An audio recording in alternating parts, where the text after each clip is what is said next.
শীতের সকাল কুয়াশার মধ্যে হাঁটতে অনেক ভালো লাগছিল, তাই আমি সকালবেলা বেরিয়ে গিয়েছিলাম এবং হাঁটছিলাম। দেখলাম যে একটা মেয়ে ময়লাতে কি যেন কুড়াচ্ছিল এবং তার কোলে ছিল ছোট্ট একটা বাচ্চা। সে কাঁদতেছিল, কিন্তু সে যেন কি যেন কুড়াচ্ছিল, আর যেটা কুড়াচ্ছিল সেটা দেখে আমার তো প্রাণটা কেঁপে উঠলো। তো চলুন শুরু করব আজকে সেই গল্পটা। তার সাথে শেয়ার করি আগে আমি যেই ভিডিওটা করতেছি। আমি এই ভিডিওটা করতেছি একটা কাবা শরীফ আর্ট করব মূলত। আর এই কাবা শরীফটা আমার নিজের জন্য আর্ট করতেছি না এবং ভিডিও বানানোর জন্য আর্ট করতেছি না। আমার একটা স্টুডেন্ট জেদ করে যখন আমি পড়াতে যাই যে আমাকে একটা কাবা শরীফ আর্ট করে দেন ম্যাম, আমাকে কাবা শরীফ আর্ট করে দেন, কিন্তু আমার সময় হয়ে ওঠে না। কারণ তাকে যে যদি আমি এই আর্ট করা শেখাই আর অন্য আরবি পড়াটোরা আমি যদি না পড়াই তাহলে কেমন হলো।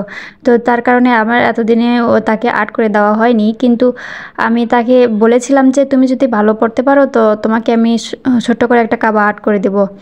আর সেভাবে আমি ভালো করে আঁকানোর সময়ও নিই, যার কারণে শুধু একটু রাত্রের সময় পেয়েছিলাম। তো তার কারণে আমি এই আর্টটা করলাম। আমি জানি আমার এই আর্টটা তেমন ভালো হয়নি, তবে তাকে যদি আমি এটা গিফট হিসাবে দিই সে অনেক অনেক খুশি হবে। তো চলুন সেই মেয়ের কথাটা বলি।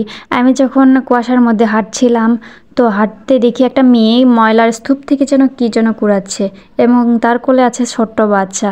এত কুয়াশার মধ্যে ছোট্ট বাচ্চা এমনিতেই অসুস্থ হয়ে যাবে, কিন্তু দেখেন পেটের দায়ে সে ময়লার স্তূপ থেকে, আমি খেয়াল করলাম সে ময়লার স্তূপ থেকে চুল, আমরা যেগুলো চুল অনেকেই ফেলে দেয়, সেই ময়লার স্তূপ থেকে চুলগুলো কুড়াইতেছে।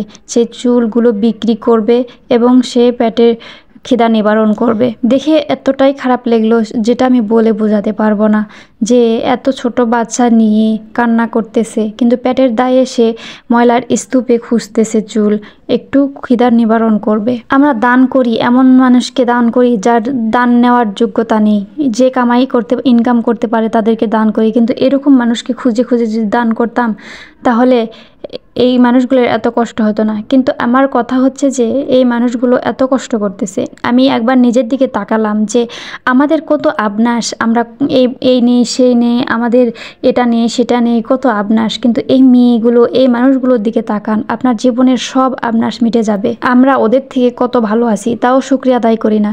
দেখেন ওদের থেকে আমরা কত সুখী আছি, কিন্তু তারপরেও একবারও রবের দরবারে একবারও শুকরিয়া আদায় করি না। এই একটু আগে আমারও মনে হয়েছিল যে আমার এটা নেই সেটা নেই, আমার এটা লাগবে সেটা লাগবে, কিন্তু ওই মেয়েটাকে যখন আমি দেখলাম সত্যি আমার মনে হলো যে ওই মেয়েটার থেকে আমার কত বেশি আছে। তারপরেও এত না সুখের। আমি মানুষের কথা বলবো না, আমার নিজেরই তো এরকম মনে হয়। মানুষের কথা বাদই দিলাম, আমার নিজের আশা আবনাসেরই তো শেষ নেই।